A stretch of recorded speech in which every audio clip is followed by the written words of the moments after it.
Бишкектеги Каба Улуу Кожомкул атындагы спорт ордосунда Кыргыз Республикасынын спорттук жана күжүрмөн самбо боюнча чемпионаты болуп өттү. Аталган мелдеш 16-18 февраль аралыгында өтүп, өлкөбүздүн бардык облусунан жалпы 500дөй балбан катышты.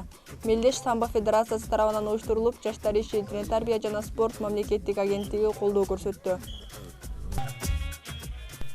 Кыргызстан биринчилигин жеңгендер Азия жана дүйнө чемпионатына катышууга жолдомо алат. Кыргыз самбосунун эл аралык деңгээлде мыкты кадыр-баркка ээ экенин белгилеген Нурлан Токонаев мелдештин максатын айтып өттү. Максатыбыз биринчиден курама команданы түзүп алмай.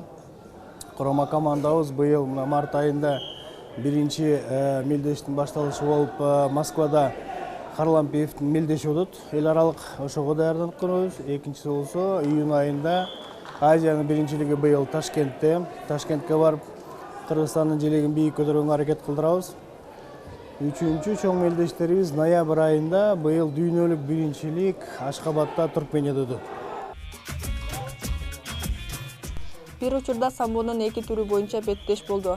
Кыргызстандын самбо боюнча спорт шеберлери калыстык кызматын аткарды. Мен экинчи жылы судействого катышып келатам. Жылдан жылга өсүп келатат самбо Кыргызстанда. Мен Кыргызстандагы спортсмен деңгээлдери азыркы учурда орточо десем болот. Азияны уткандар деле бар. Биздин Кыргызстандан чыккан. Мирди уткандар деле бар.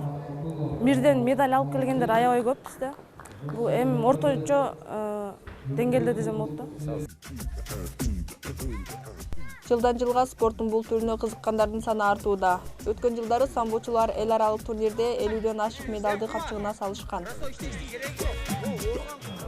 Азыркы учурда баланын саны дагы аябай көбөйүүдө. Кудайым буйруса, биздин спортчулар аябай деңгээли өсөт деп ойлойм, жана Кыргыздын желегин өйдө биринчиликте көтөрөт деп ойлойм. Азыркы учурда мир боюнча бүткүл өлкө күчтүү болуп атат. Анткени ар бир схватка аябай күчтүү да. Ага бош кармаган жок, мурункудай эмес. Бул жактыкы слабый жаңы келип атат самбого деп. Азыр бүт бар аябай бизден дагы уровень аябай өсүп кетти да. Белгилей кетсек, бул турнир жыл сайын өткөрүлүп, спортчулардын деңгээли текшерилип турат. Фатима Аратбек кызы, Асан Конушбеков, КТРК Спорт, Сереп.